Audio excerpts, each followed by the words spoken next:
김용진 축의 매불쇼. 자, 그러면 수요 난장판 지금 출발합니다.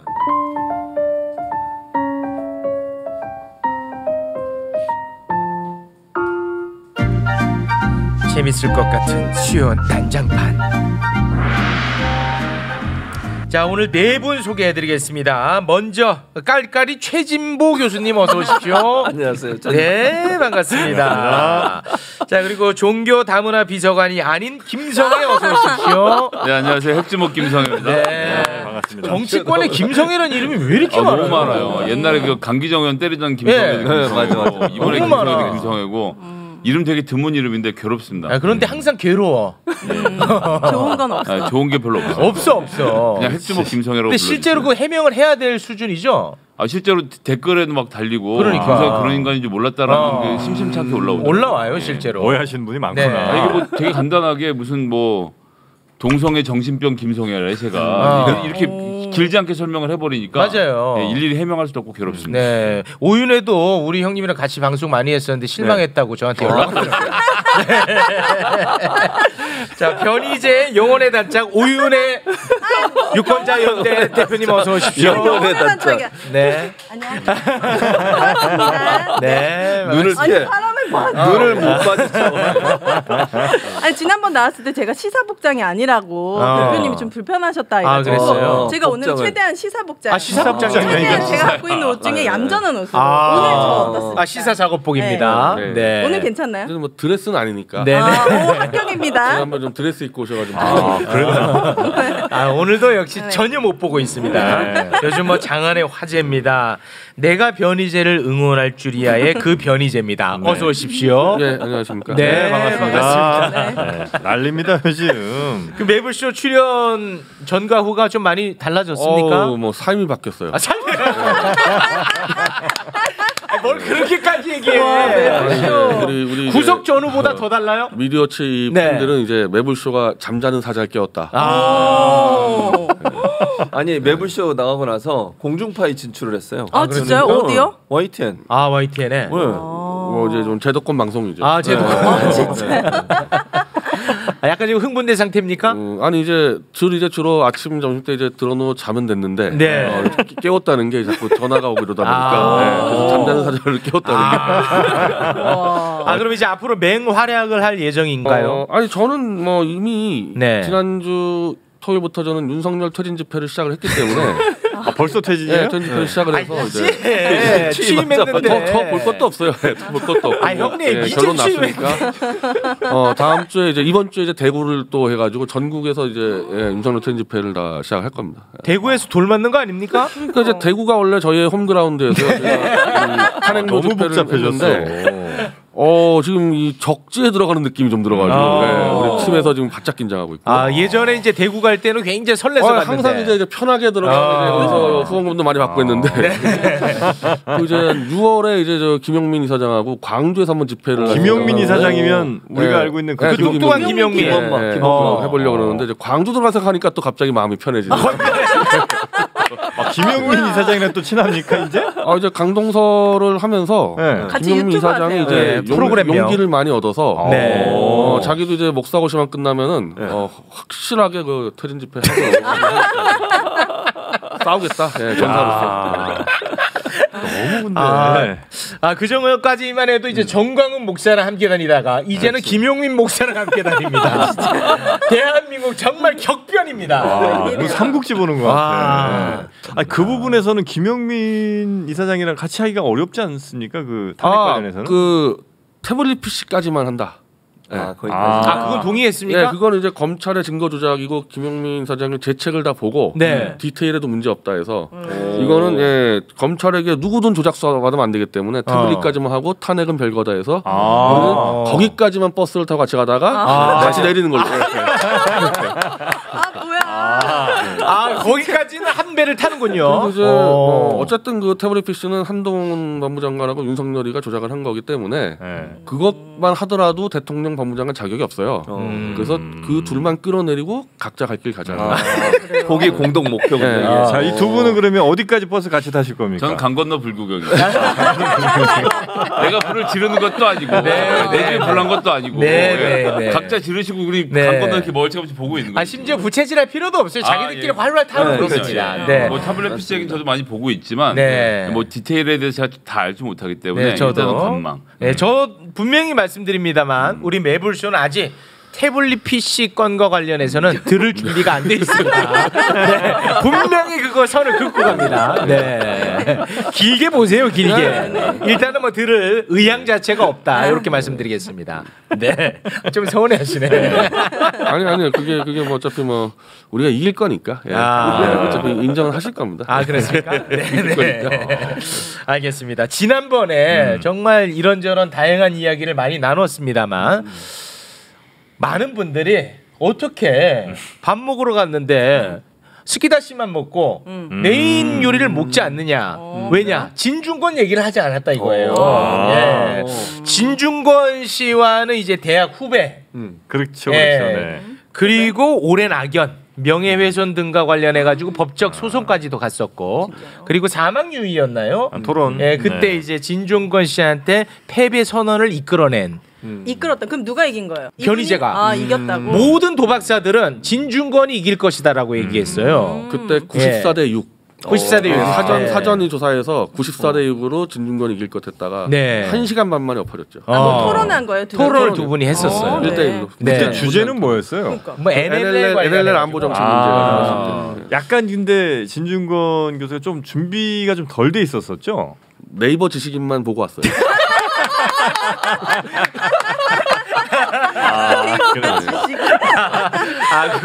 그래요? 저는 그때 논문을 제가 30편을 주저서 나왔고 서로 안 되는 게 토론이 나는 게 누가 더 준비 많이 했냐. 그렇죠. 그 싸움이군요.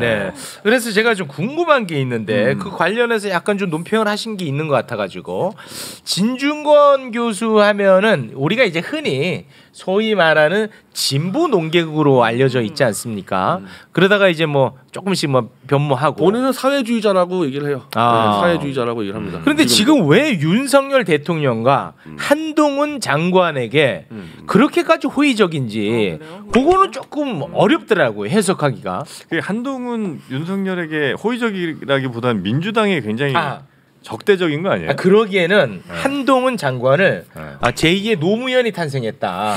그 정도로까지 지금 극찬을 하고 있는 상황입니다. 근데 진중권 그 사람이 중요한 사람이에요? 저는 완전 듣보잡이에요. 그 사람은 유명하긴 하잖아. 유명하지만 그 사람이 그렇게 말에 힘이 있고 영향력이 있는 사람인지가 궁금한 거예요. 조중동에서 그냥 조금만 말하면은 대서특필해주기 때문에 맞습니다. 어쨌든 현재로서는 윤석열 노선을 대변하는 핵심 스피커라고 볼 수 있죠. 뭐 이런 말씀을 드리기 좀 뭐합니다만 이제 그분은 이제 진보로 알려져 있는데 진보를 까니까 보수 언론에서는 좋아하는 거예요. 그러니까 진중권 저널리즘이라고 해서 하품만 해도 하품했다 나오는 거야. 근데 그게 지금 이제 진보에서는 보수로 알려진 변희재가 보수를 까트니까 백할코만이야.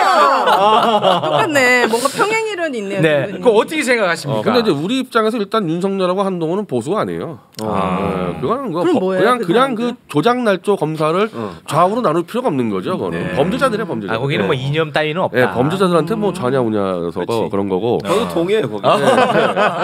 합니다.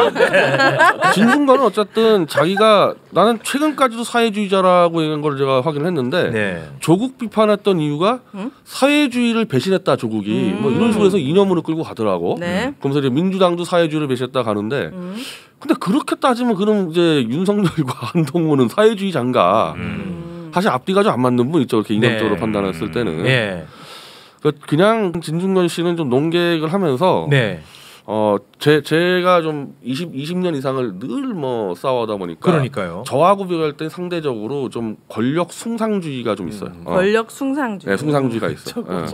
그때 노무현 정권 때도 그랬었고 과도하게 노 대통령을 막 좀 숭상했던 부분이 있었고 친노였잖아요 그러니까 저는 친노인데 그렇게 안 했는데 이거는 갑자기 그냥 한 게 있었고 이번에도 보면은 이제 윤석열 대에서도 하다가 약간 윤석열이 이상해 보니까 또 한동훈을 또 좀 우상화하고 그러니까 이게 저는 좀 사회주의라기보다는 진중권 씨가 독일에서 공부할 때 나치를 좀 많이 얘기했는데 오히려 나치하고 좀 비슷한. 네.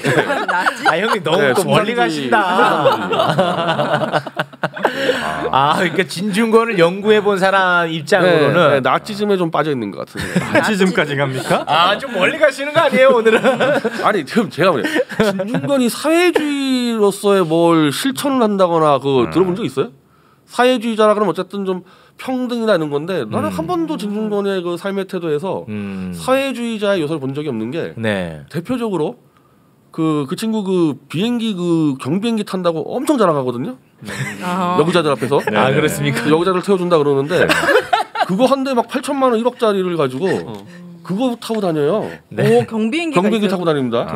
아니 경비행기 돈 많아서 타는 건 좋은데 사회주의자면은 이 좋은 경비행기를 어떻게 서민에게 보급할까 이런 얘기 해야 될 거 아닙니까?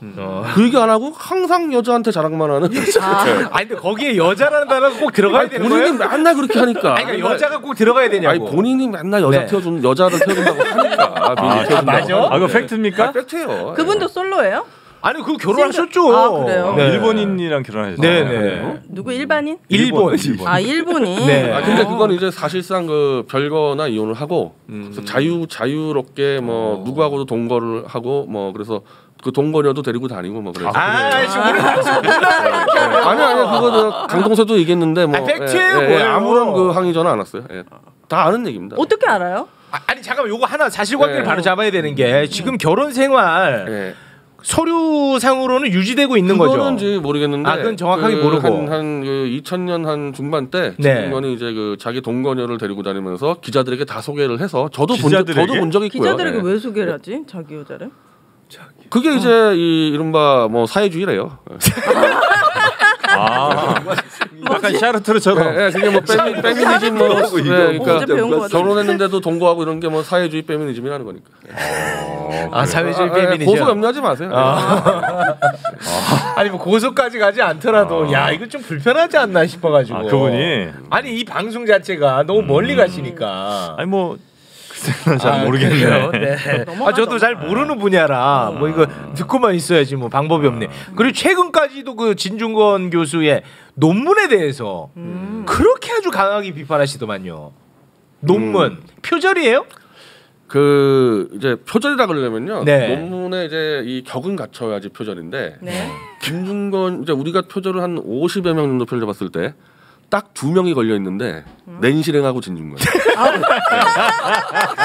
그게 뭐예요? 그게 뭐냐면은 여기 뭐 우리 뭐 박사님도 계시지만은 논문이라는 거는 수많은 이 남의 연구 자료를 다 봐가지고 그걸 인용하고 분석을 해야 되는데 낸실행은 뭐 논문이 어젯밤 꿈에 누구가 나타났어요. 뭐 이런 식으로 시작해요 논문이. 낸실행 힘드니까 그거 좀 놓아주시고. 이제 진중권은 이제 그 유리ጥ론만에 그냥 이 러시아 기후학자의 논문을 그냥 쭉 쓰다가 자기 개인 의견 넣고 쭉 몇 개 쓰다가 개인 의견 넣고. 그러니까 참고문헌이 없는 거지. 하나를 쭉 쓰면서 자기 개인 의견 넣고.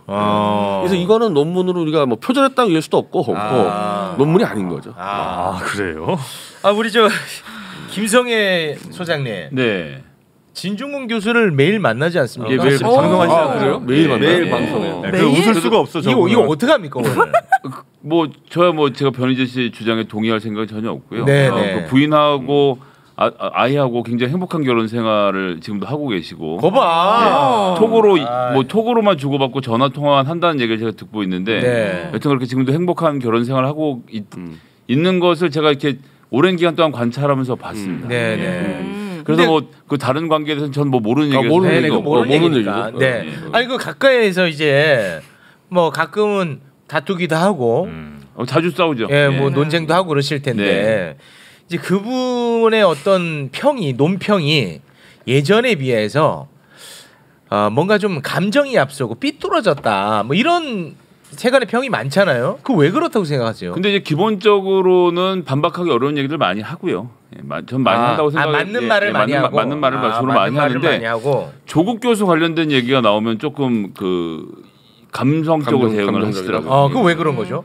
모르겠어요 이유를. 그러니까 조국 얘기만 나오면 그러니까 다른 사람들 보고 조국의 강을 건너라고 하는데 본인이 못 건너고 있어요? 오히려 이제 출연하신 분들이 진 작가님 이제 조국의 강을 좀 건너셔야 된다는 얘기를 할 정도 그 문제가 나오면 토론이 이제 서로 좀 잘 안 되고 저도 감정적으로 흥분하고 그래서 부딪힌 적이 몇 번 있었고 그리고 이제 한동훈 씨 같은 경우는 이제 논문 자녀 논문 표절 이런 것에 대해서 되게 분개하고 문제 제기를 했었어요.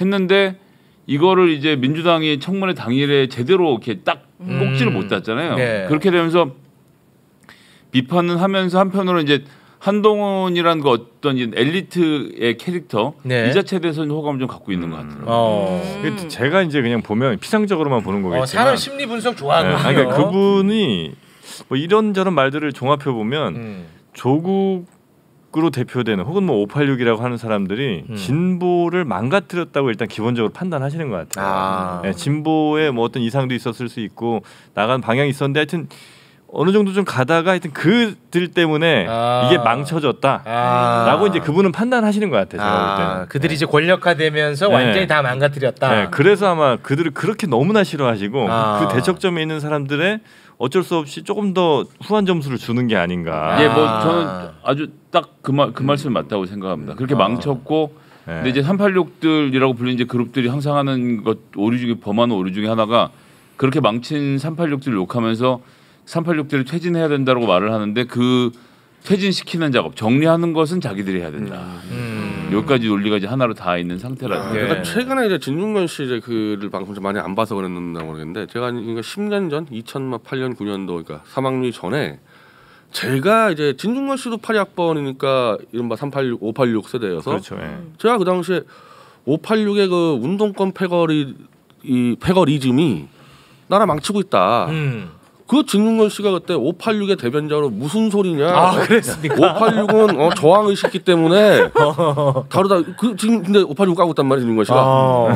근데 그 안에서 분화가 되는 거죠. 이제 정치권으로 간 옛날에 민족주의 운동하던 586들과 NL, 그 NL은 옛날부터 깠었는데 근데 조국 씨는 이제 NL은 아니잖아요. 예, 본인들 같은 이제 지식인 586 그룹이 따로 있다고 생각하시죠. 조국도 지식인 586 그룹 이거 내가 알기로 이제 민족주의라기보다는 뭐 노동계가 맞을 텐데. 그렇죠.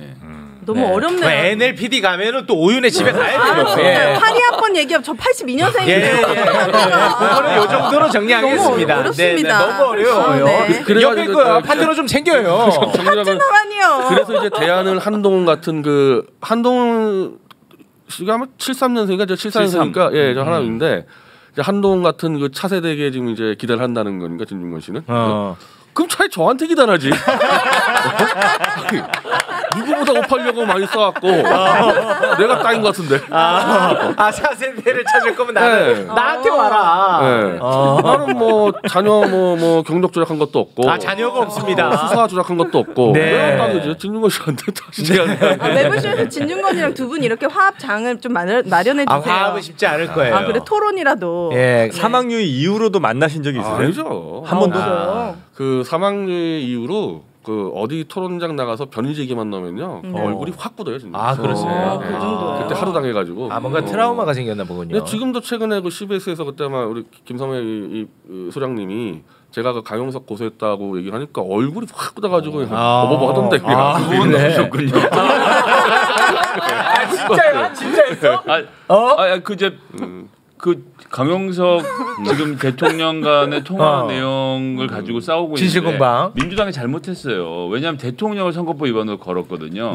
근데 대통령 형사상 기소가 안 되잖아요. 수사가 안 된단 말이에요. 그런데 우리 변희재 대표님이 아주 영리하게 외통수를 쳤어. 강용석의 외통수. 이 허위사실 유포를 걸었단 말이에요. 대통령 통화 안 하고 통화 안 척한 거 아니냐. 이 외통수야. 이런 경찰이 통화 내역 조회를 안 해볼 수가 없지. 이 외통수야. 이게 지금 강용석 그때도 말했지만 그렇죠. 이걸 처벌을 안 받으려면은 통화 기록을 까야 돼요. 만약에 통화를 했다면.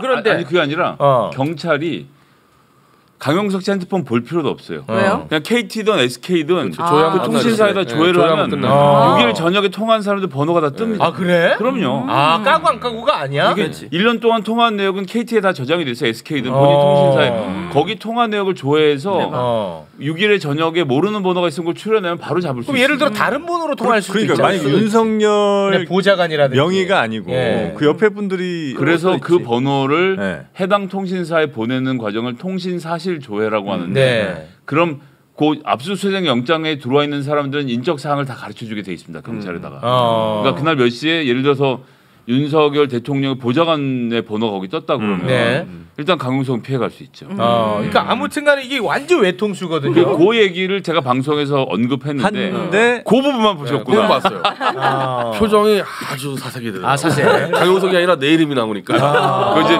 정말 죄송한데 변희재 대표님 혹시 본인의 생각이신 거 아닙니까? 아 저는 25년을 따지면 25년을 제가 싸우기도 하고 본 사람 아닙니까? 4반세기를 함께한 사람이잖아요.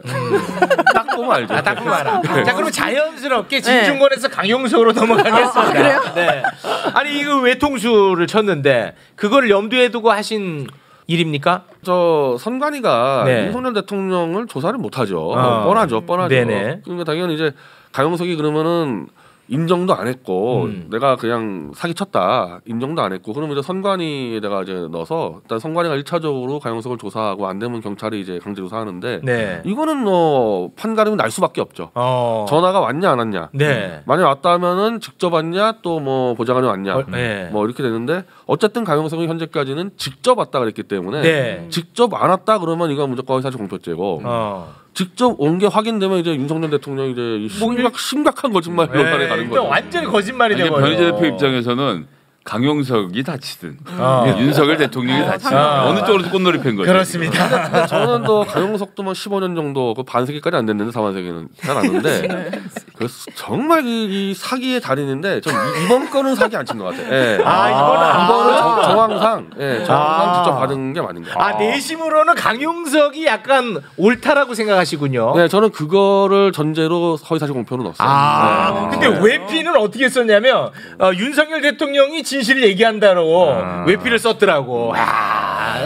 왜냐하면 이게 뭐 진행 중이에요, 이게 진짜 이제 선관위가 조사 들어갔어요. 조사 들어갔는데 만약에 이게 강용석이 거짓말이라 그러면요. 강용석이 단지 그 김은혜하고 무슨 뭐 김동연 씨 이 선거 얘기만 한 게 아니고 자기가 엄청 오랫동안 팔았어요 윤석열 당선인을. 뭐 박근혜 대통령에 대한 처리 문제도 자기랑 논의를 하고 뭐 완전 이제 국정을 함께 논의한 것처럼 얘기를 했다고 강용석이. 근데 지금 윤석열 쪽에서는 아예 누군지 모른다는 거야. 근데 여기서 제가 예언 하나 하겠습니다. 예를 들어서 선관위를 통해서 통화한 것이 만약에 사실로 드러났다면 전 대통령실에서 윤석열 대통령 신분으로 전화한 적은 없다. 이렇게 얘기할 것 같아요. 당선이시. 근데 다시 말씀드리지만 KTX 타고 광주 내려가는 열차 안에서 기자들에게 대통령 본인이 강용석과 통화한 적 없습니다 이렇게 얘기를 했어요. 그래서 대통령이고 당선자고 그건 안 먹힙니까? 그렇습니까? 그러니까 대통령실 이렇게 얘기했다가 본인이 직접 얘기를 했기 때문에 그 강용석이 출마한지도 몰랐는데 내가 뭘 통해서 김은혜 얘기했겠냐 아주 구체적으로 설명을 해서 이게 이제 이게 만약에 드러나면요 마치 그 닉슨의 그 워터게이트 비슷하게 가는 수가 있어요. 이게 법도 위반 소지가 있지만은 사실 거짓말을 한 대로 코너에 몰렸듯이 그래서 간단한 사건은 아닙니다 이게.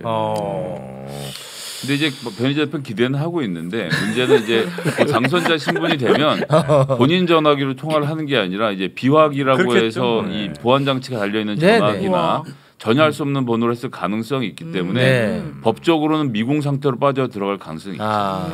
그 중앙선관위 제1 지도과에서 수사하고 있거든요. 그 전화들 좀 많이 때려주십시오. 전화할 수 있어요. 중앙선관 제1 지도과예요. 알겠습니다. 그 처음에 그 대통령하고 강용석 후보가 뭐 통화하고 연락하고 지냈다는 것은 나 그만큼 대단한 사람이야. 이건 뭐 장사 차원이라고 생각하는데 중간에 이제 진실 공방이 이루어지는 과정에서 윤석열 대통령과 약간 각을 세우는 모양새를 취했단 말이죠. 기록 있다, 통화 기록 있다, 공개할 수 있다. 이제 특히 저 김세희 이런 친구들이 굉장히 세게 나갔다가 다음 날 바로 강용석이 통화는 했지만 기록은 없다. 이상한 말로 좀 도망갔죠. 이상한 말로. 그 왜 각을 세웠고 지금은 왜 꼬리를 내렸습니까? 저는 복당이라고 봐요. 뒤를 쳐서. 가만히 있으면 선거 끝나고 요 정도 하지 않았을까? 구체적인 약속은 안 해도. 복당 해석으로 원하는 건 뭐예요? 다시 선거 출마? 총선? 요 과정을 보시면요. 이분이 이제 2012년에 국회의원을 끝났습니다. 이제 저기 탈당하고 나서 끝났을 때 재산이 부채까지 하면 대략 한 3억에서 5억 정도 수준이었어요, 이분이 그 당시에. 그런데 지금 이 10년이 지났죠. 현재 경기도지사 후보 나오면서 재산 등록한 거 봤더니 80억. 이제 어느 정도 부는 좀 형성이 됐어요. 어떻게? 아니 슈퍼챗이 이렇게 강합니까? 유튜브로. 진짜 유튜브로? 아니 뭐 그건 제가 모르죠. 그건 아니요 유튜브 말고도 매불쇼는 슈퍼챗 오지도 않는 거 많아요. 그러니까 뭐 예를 들면 부동산 관련해서도 부동산 변호사 등 활동하시겠죠. 돈 번 과정에서 이의 제기를 한 게 아니라 그러니까요. 예. 그렇게 벌어서 지금 80억이 생겼잖아요. 10년 만에. 그다음에 다시 명예 회복이죠. 내가 국민의힘의 정당으로 돌아가서 다시 정당 정치인으로 되면 본인의 이 부족했던 부분이 채워지잖아요. 그 사람이 인생에 왜 우리가 이렇게 놀아놔야 됩니까? 그 사람이 잘 살든 못 살든 왜 상관합니까? 대통령이랑 통화한 사이라고 말을 하니까. 하든지 말든지. 경기도지사 후보거든요. 그렇게 인생을 살면 안 된다는 것을 우리가 이제 후손들에게 가르쳐줘야 되기 때문에. 후손들에게. 뭐 지금 이제 그나마의 지지율이 나오는 게 너무 저는 괴로워요. 너무 싫어요. 네. 우리 변 대표님은 선크림 누가 발라줍니까? 여기다 낙서를 해놨어. 나 볼 때마다 너무 지금 아니 선크림을 톡톡톡 발라야 되는데 누가 인디언처럼 이렇게 낙서를 해놨어. 제가 자원봉사가 그만뒀다 그랬잖아요. 네. 바른 겁니까? 네, 혼자 하고 있는데. 이건 바른 것도 아니고 안 바른 것도 아니고 너무 눈에 거슬리는 거 이렇게 살아야지. 제 인디언 분장하고 나오신 줄 알았어요. 유래가 그래도 친해졌으니까 조금 도와줍시다 그러면. 이렇게 톡톡톡 이렇게 이렇게 좀 해줘. 지금 윤혜가 한번 해줘. 아니 아까 아니 봐봐요. 이거 바른 것도 아니고 안 바른 것도 아니잖아요. 아까 매불쇼로 출발하려는데 갑자기 또 김성애 씨한테 전화가 와가지고 정신이 없어. 그 김성애 다문화 정도 김성애 전화 와서 정신 없어가지고 또 그 위험한 분이잖아요 김성애 씨도. 그래서 정신 없이 찍어버리고 온 거예요. 너무 거슬립니다. 한 4년간 이제 도와줬던 자원봉사자가 그만뒀어요. 상당히 좀 어려운 상황입니다. 어렵네. 좀 도와주세요. 오일혜 씨가 여기 손을 갖다 대니까 몸이 굳어버리네. 몸이 그냥 굳어. 너무 뭉쳤어 여기. 아니 근데 몸이 굳어. 왜 굳어 여기?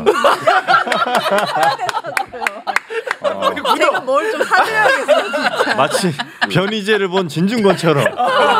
근데 이분은 시사 뭐 이런 거는 몇십 년 앞서갔다고 하지만 저희 오정 TV에서 밝혀진 바로는 연애는 100년이 뒤져 있습니다. 조선 시대에 계세요. 그래서 빨리 나라 구하고 반쪽을 구해야 되는데 저희 너무 안쓰럽습니다. 오정 TV도 출연했어요? 그 방송에서 교수님도 언급이 됩니다. 거기서? 네. 왜? 안티포털 안티포털 알고 봤더니 나랑 같은 팀이더라. 뭐 그거는 좋은데 다른 건 없죠? 뭐 다른 얘기는 없죠? 예, 안티포털 그거 괜찮아요. 안티포털에서 만나는 건 반가운 거예요? 그렇죠. 그건 반갑고. 네. 저는 뭐 그러니까 그런 부분에 언론 개혁 부분에 있어서는 어느 정도 공감대가 형성이 근데 사실 되죠. 언론 개혁에 있어서만큼은 이 변희재 형님을 솔직히 인정해야 되는 게 남들보다 10년 앞서갔던 분이에요. 실제로. 맞아요. 예. 그러니까 그때는 최진봉 교수님이 한국에 없었을 때죠. 없었어요. 나중에 들어오신 거 아닙니까? 그때는 제가 안티포털 쫓겨났고. 네. 그때는 일찍 들어오셨으면 제가 그들이 넘었을 텐데. 그러니까 저는 이제 그때 미국에 있을 때 종편 반대 운동을 했었죠 계속. 그러니까 그 미디어법 개정 반대 운동을 계속 해왔었죠. 근데 맨날 종편 나가잖아. 이미 생긴 거잖아. 어쩌라고. 이미 생긴 거 어쩌라고. 생기기 전에 반대. 생기기 전에 생기고 반대? 나서는 나가고. 생기고 나서는 로비에서 나가고. 로비는 아니고 그냥 나가는 거지. 알겠습니다.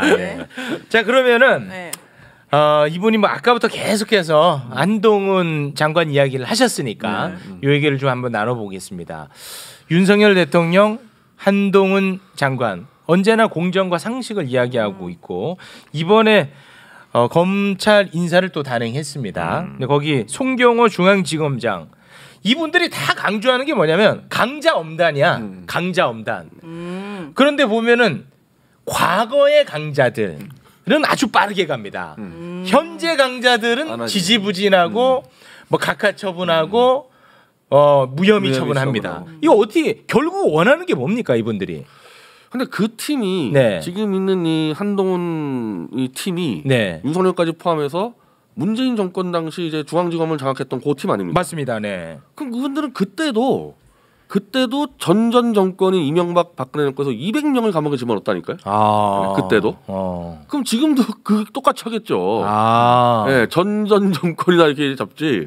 그때도 현 정권 수사 안 했어요. 그러면 전 정권 수사를 통해서 본인들이 힘이 생긴다라는 경험이 있는 겁니까? 어마어마했죠. 어마어마해가지고 그냥 닥치는 대로 그냥 적폐 청산한다고 막 해서 구속 사유들이 전부 다 직권남용, 직무유기. 그러니까 실제로 이제 공직자 비리하면 뇌물 이런 걸 잡아야 되는데 그건 못 잡으니까 그냥 직권남용 싹 쓸어버렸는데 네. 지금도 이제 그걸 하겠다는 거 아닙니까? 근데 직권남용으로 잡으려면 다 잡을 수 있어요. 네, 그거에 걸면 고걸이군요. 그건 뭐 주로 열심히 하는 사람들 잡히는 거거든요. 아 열심히 하는 사람들 잡혀. 그럴 수밖에 없지 않습니까? 대표적인 직권남용에 그럼 되게 해봐. 이게 이제 직권남용이에요. 직권남용을 하는 거지. 내가 원래 직권이 있죠. 내 부하에게 할 수 있는. 이번 일이 되는지 안 되는지 알아보라고 할 권리가 있는데 좀 어려울 것 같은데요. 부장님 뭐 좀 되게 해봐. 밀어붙여. 이건 남용이죠. 이건 또 같이 가기가 좀 어려우실 것 같은데 왜냐면 박근혜 정권 사람들을 막 때려잡을 때는 또 그거 응원했잖아요. 그렇죠. 네. 같이 가기가 이건 또 이거 어떻게 같이 갈래요? 안 갈래요? 어딜요? 변희재 노선으로. 아니 그러니까 이제 이 검찰 수사와 관련돼서는 지금부터 벌어지는 일들이 나오는 걸 보고 얘기를 다시 해야죠. 그 김용민 그 평화남 이사장은 다시 들여다보겠다. 그때 응원했는데 그게 정상적이었는지 다시 들여다보겠다. 자 이제 대표적인 예가 사법농단이 있습니다. 네. 사법농단이라는 건 당시 양승태 대법원장이 자기들 법원 내 상고 법원이라는 걸 만들어서 일자를 더 만들고 싶어갖고 그렇습니다. 실제로 거래를 했어요. 네. 그래서 판사가 아래 있는 판사한테 야구 판결문 이렇게 저렇게 구체적인 지시가 있었습니다. 네. 이게 다 나왔어요. 나왔는데 다만 그 받아 쓴 판사, 그러니까 이 판사가 그 판사에게 명령할 권한이 직책이 없었기 때문에 법원에서 무죄를 받았어요. 그러니까 지금 와서 한동훈이 무리한 기소를 했다고 욕하는 사람이 있고 한동훈이 기소한 건 맞았지만 법원이 현실을 외면해서 판결을 했다 이렇게 나뉘고 있거든요. 그래서 이 문제는 건의를 놓고 따져야지 그냥 뭐 이렇게 일률적으로 할 수는 없는 얘기라서 전 그 당시에 한동훈 검사 그런 식으로 해서 사법농단을 단죄하기 위해서 직권남용을 건 건 필요한 일이었다고 생각하고 네. 아마 변희재 대표님은 그것까지 직권남용했다고 생각하실 테고 조금씩 입장이 다르겠죠. 네. 저는 한동훈 씨 관련해 가지고 제 친구가 미국에서 15년째 아이를 키우면서 살고 있거든요. 미국의 미주 최대 여성 커뮤니티 미시 USA라는 미시 엄청 USA? 큰 사이트가 있습니다. 거기서 매불쇼 난립니다 지금. 맞아요. 그래서 그 친구가 그걸 캡처해가지고 저한테 이제 보내준 글이 있는데 한동훈 씨 관련된 글을 이제 올렸나 봐요. 이 자녀 스펙 이거 되게 문제가 있다 엄마들이. 그랬더니 그 미시 USA 측으로 한동훈 쪽에서 그 글을 내려달라라는 요청을 했나 봐요. 그래가지고 아니 한동훈이 미 씨방한테 글 내리라고 이메일 보냈다. 뭐 이런 경우가 다 있냐. 아나무인이다. 그리고 이거는 미국 법인데 왜 자기가 그러는지 모르겠다. 그러면서 진짜 정직하게 새우잠 자면서 스펙 쌓는 이제 한국 애들이 약간 그런 선입견이 생겼다는 거예요. 저런 애들은 다 돈으로 스펙 만들어가지고 대학 보내나 이게 얼마나 천박한 행동인 걸 알아야지 된다 이러면서 저한테 한 10몇 개의 게시물을 자기도 이제 아이를 키우고 있기 때문에 우리 아이들이 진짜 피해를 보고 있다. 한국보다 미국에서는 이게 엄마들이 청원까지. 그걸 왜 너한테 제보하죠? 이 친구는 이제 그 사람이 알고 있는 유일한 가장 영향력 있는 사람. 아니 매불쇼에서 언급이 됐잖아요. 제가 너무 궁금한 거예요. 엄마들 청원 사이트에 몇만 명이 동의했는데 제가 그 친구한테 이 미국 사이트 이 서명하는 데가 좀 신뢰 있는 데냐 물어봤더니 이 친구가 이제 이만큼 보낸 거예요. 언니 여기는 국민청원이랑 같은 사이트고 미국 엄마들은 지금 엄청 분노하고 있다. 네, 이거 부끄러운 줄 알아야 됩니다. 아니 그러면은 지금 윤석열 대통령 그리고 한동훈 법무부 장관. 근데 공격하는데 이유가 두 분이 약간 그러니까 세 분이 좀 다른 것 같아. 우리 변희재 대표는 태블릿 조작을 해갖고 그 수사한 거에 대한 분노가 좀 있으신 것 같고 여기는 이제 그 공정과 정의 상식 이런 거에 대해서 얘기했는데 그게 좀 안 맞는 너무 사람이다. 안 맞지 않는다. 그거랑 좀 두 분은 좀 다른 것 같긴 해요. 그죠? 그런데 원천적으로 검사가 조작 날조를 했다는 거는 그건 아까 말씀드린 대로.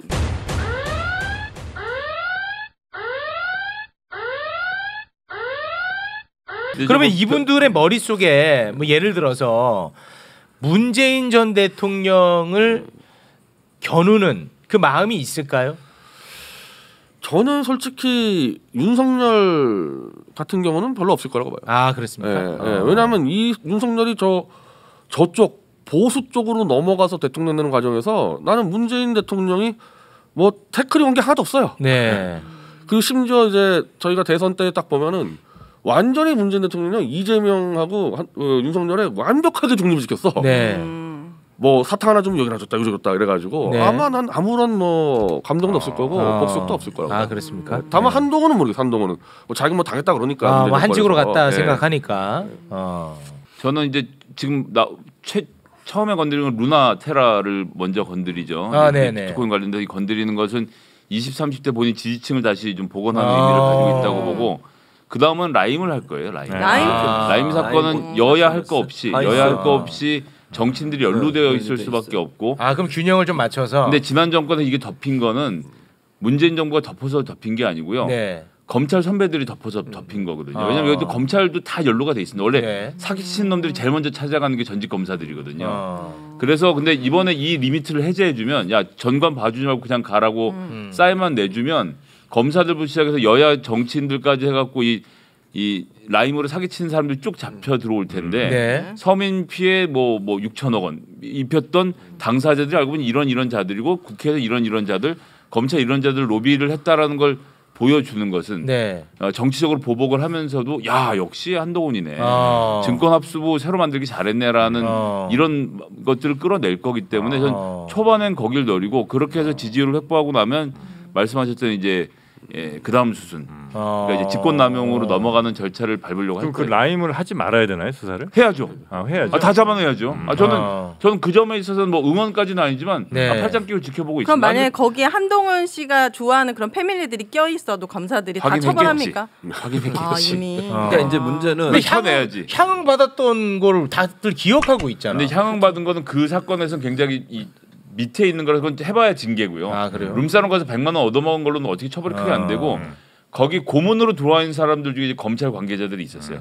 여기를 어디까지 칠 건지 판단해 보겠죠. 그러니까 오인혜 씨 말처럼 정말로 공정하게 모든 사람 다 처벌하면 참 박수를 받겠지. 근데 정말 검찰 중에 일부를 뺀다거나 검찰 출신이 또는 여당이 일부를 빼고 하면 그건 이제 도리어 풀 막는 거죠. 저는 여당은 안 뺄 거라고 봅니다. 지금 윤석열이 국민의힘이고 민주당이고 가릴 이유가 전혀 없기 때문에 걸리는 족족 같이 다칠 거다. 그래야 그게 본인의 인기로 돌아오니까.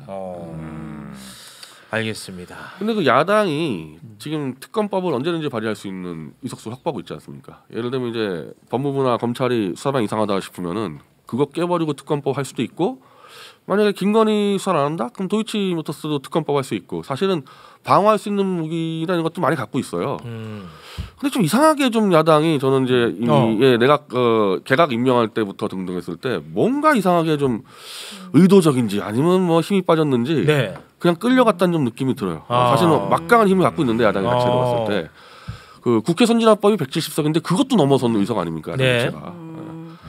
국민적인 지지를 못 받기 때문 아니겠습니까? 그러니까 어쨌든 형식적인 힘은 막 윤석열 검찰이 막 마음대로 막 그냥 정치적으로 수사한다 이거 막을 수 있는 힘 다 갖고 있어요.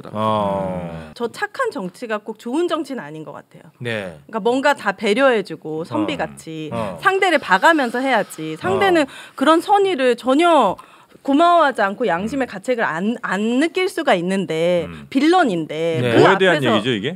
그거 아무도 몰라요 지금. 들어봐야죠. 같이 한번 들어봅시다. 제가 이 얘기 무슨 얘기를 하는 거냐면 이재명 같은 스타일의 정치인들이 나와서 좀 시원시원하게 했으면 좋겠고 지금 민주당이 국민의힘한테 너무 착하게 하는 거 아니야? 맨날 반성하고 사과하잖아요. 전 그게 싫어요. 야 마침 또 그거 여쭤보려고 그래요. 야 이 흐름이 너무 좋은데요 오늘. 자연스럽게 그 지방선거 얘기를 좀 한번 해보겠습니다. 지금 민주당이 뭐 상황이 안 좋아 보입니다. 이제 그래서 그런지 박지원 비대위원장이 사과를 또 했습니다. 뭐 민주당의 내로남불 그리고 팬덤 정치 이런 거 정말 죄송하다. 너무너무 죄송하다. 기회를 한 번만 더 달라. 이렇게 또 고개를 숙였단 말이죠. 그런데 방금 이제 오윤혜 씨처럼 민주당 내 그리고 민주당 지지층에서는 사과 좀 그만해라. 사과로 선거 못 이긴다. 뭐 이런 이제 비판의 목소리도 나오고 있습니다. 전략적으로 뭐가 옳은 겁니까? 이런 거죠. 내가 학원 선생님이에요. 가르치는 학생이 있어요. 이것저것 못하는 게 있어. 성적이 안 올라. 그럼 학부모한테 가서 사과를 하는 겁니다. 우리 아이 내가 지켜보니까 애가 산만하고 그다음에 국어 못하고 영어에서 문법 모르고 막 한참 설명을 해요. 학부모 입장에서는 어떻게 되겠어요? 그거 빡치지. 가르치라고 보냈는데 그거 가르치라고 보낸 건데. 왜 나한테 얘기해?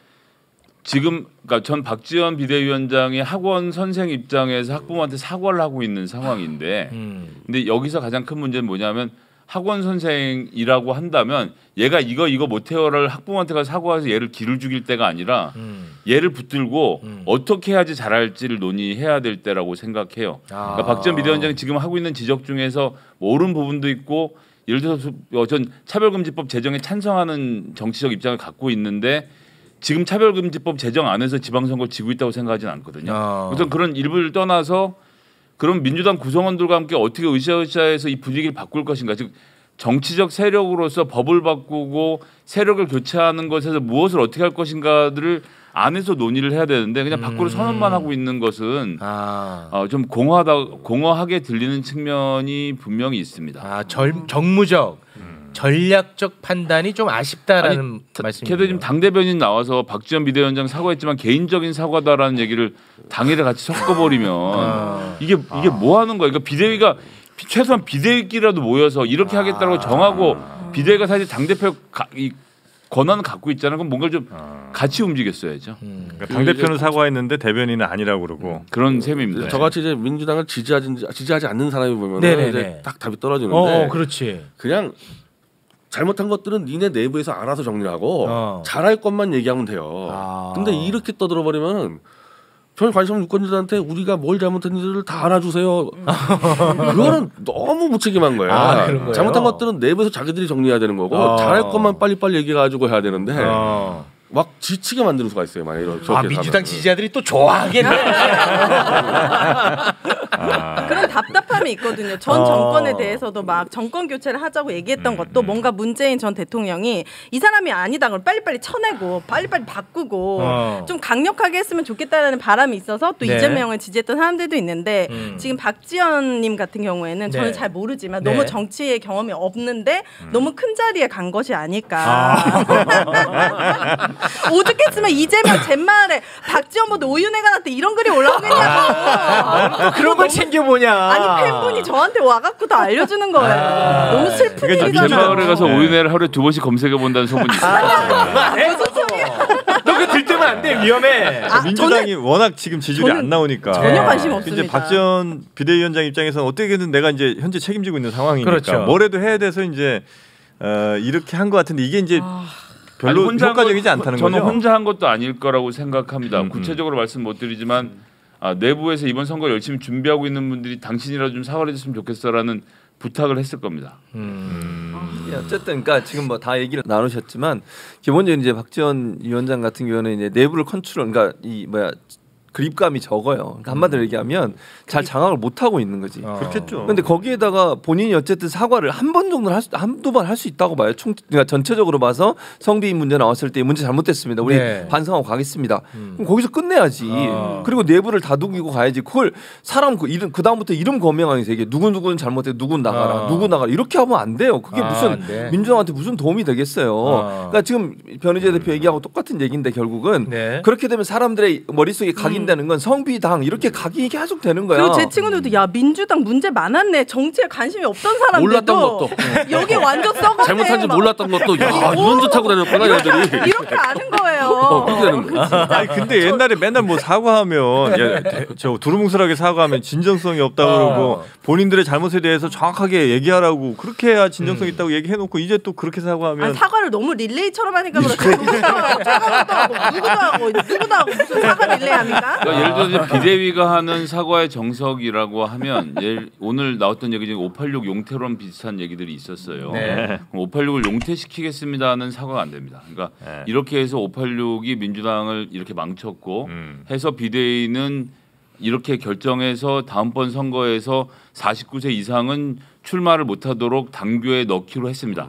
사과는 이렇게 돼야죠. 그러니까 제가 이렇게 하자는 얘기가 아니라 이런 식으로 문제점에 대해서 이 비대위가 갖고 있는 권한을 어떻게 해결하겠다는 해결책까지 들고 나와서 얘기를 해야 돼요. 그래야지 좀 볼만하죠. 해결책이 나와야지. 근데 이건 그냥 뭐 징징거리는 것뿐일 것이다. 이제 듣는 사람들 입장에서 그래서 어떻게 알겠다는 건데가 다음번을 또 한 번 더 기다려야 되는 상황이 되니까.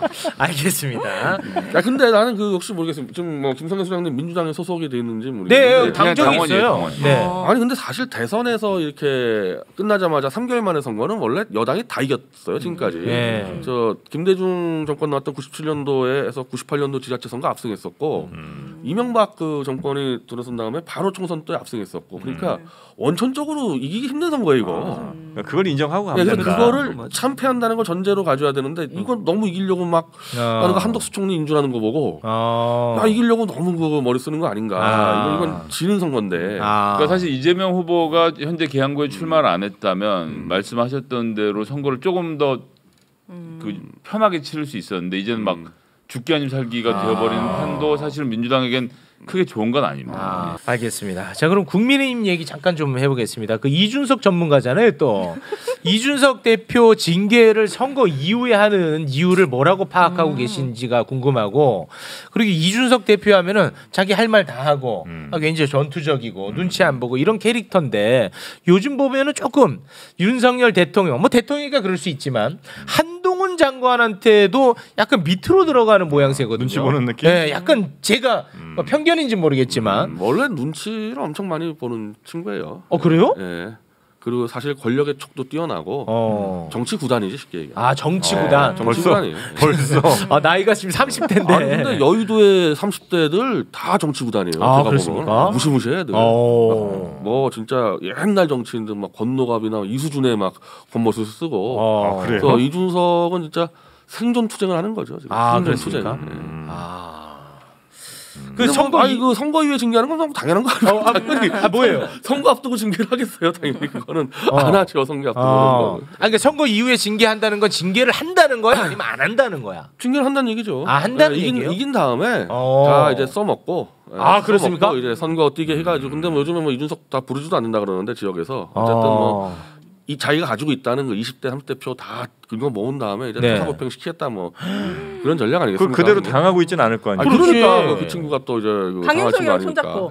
또 강용석이랑 손 못 잡고 뭐가 나올지 모르고. 그 만만치 않은데. 그래서 아까 그 이번 선거는 사실 아까 말씀대로 그냥 여당이 이기고 야당이 지는 게 자연스러운 선거인데 이게 너무 많은 의미를 부여하게 되고 아까처럼 뭐 용산 참사인데 사실 용산 참사 그것까지 막 미화가 되기 시작하면은 이제 이 윤석열 정권은 배가 불러서 죽는 수가 있고 여기 야당은 지는 선거 지는 건데 또 쓸데없이 우울해져가지고 배가 고파서 죽는 수가 있는 거야. 야. 그리고 사실 뭐 솔직히 말씀드려서 윤석열 정권 그 도와줄 게 거의 없어요. 거의 다 이 막아야 되는 것들이 많거든. 그럼 야당처럼 그냥 막아버려야지. 처음에는 욕 얻어먹더라도 계속 막다 보면 야 그래도 야당이 잘 막았다 이런 말을 들을 생각을 해야 한다니까. 길게 보고. 네. 총리 해임한 뭐 장관 해임 건의안 쓸 것 카드 수두룩하거든요. 이제 그때도 제대로 쓰냐 못 쓰냐 이제 보면은 답이 나오겠죠. 알겠습니다. 감춰져 있는 카드인데. 그래요? 아니 옛날에 이희창 씨가 다 썼던 카드. 그렇습니까? 네. 앞으로 우리 그 변희재 씨가 또 야외 집회를 많이 나갈 겁니다. 그럴 때마다 선크림을 꼭 좀 챙겨주시기 바랍니다. 좀 퍼프 있는 세트가 요즘 잘 나오거든요. 네네. 이렇게 인디언처럼 그리고 다니지 마시고. 세트가 있는데 한 번도 안 써다 보니까 이제 최근에 처음 쓰다 보니까. 선크림이 아니라 비비크림을 바르시는데 제가 보기엔 흡수가 하나 높은 걸 쓰고 계시네요. 비비크림을 좀 비비크림 아시네. 저게 좀 한 옷을 낮춰서 쓰면 괜찮을 것 같은데 본인 피부 색깔도 다른 것 같은데. 우리 오윤혜 씨가 좀 잘 챙겨줘. 알겠습니다. 두 분이 아주 케미가 좋습니다. 오윤혜 씨가 뭐 어떻습니까? 이제 좀 편하시죠? 아니 방송 끝나고 말씀하시지 그거. 왜 부끄러워요? 열심히 바르고 왔는데. 부끄러워. 이게 오윤혜 씨 입장에서 오늘 방송에서 본인 끼어든 분량이 없기 때문에 이걸로 좀 분량을 챙기고 있다. 부끄러워. 네. 공연이 참 좋습니다. 사이가 참 아름답습니다. 다음에 올 때는 제가 그걸 들고 올게요. 발라드리도록 하겠습니다. 오윤혜가 발라드려. 실현. 알겠습니다.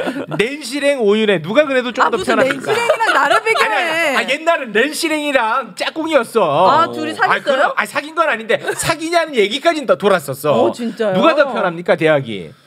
근데 이제 뭐 낸시랭 씨 좀 고초도 많이 겪고 고초 많이 겪었어. 말씀드리기 그런데 그때 낸시랭 씨도 내가 너무 안 좋았어요. 이 처음 만났을 때부터 너무 느낌이 안 좋아가지고. 저는 첫 느낌 첫 느낌 그대로 안 좋은 게 끝까지 가더라고요. 네, 낸시랭 씨 근데 이제 뭐 너무 좀 고생하고 제가 하지만 벌써 뭐 어렸을 때니까. 네. 우윤의 얘기는 끝내 못합니다. 방송 끝나고 마시겠죠. 제가 낫지 않아요? 아니 내실행만큼은 아니라고 제가 그 정도는 아니다. 내실행과 비교를 하니까. 저 싫다는 거야 좋다는 거야? 이거는 거의 사랑 고백에 가까운 겁니다. 네. 보기 좋네요. 고맙습니다. 예쁜 사랑하시고요. 자, 오늘은 여기에서 네 분을 보내드리겠습니다. 함께해 주신 네 분 대단히 고맙습니다. 감사합니다. 네, 고맙습니다.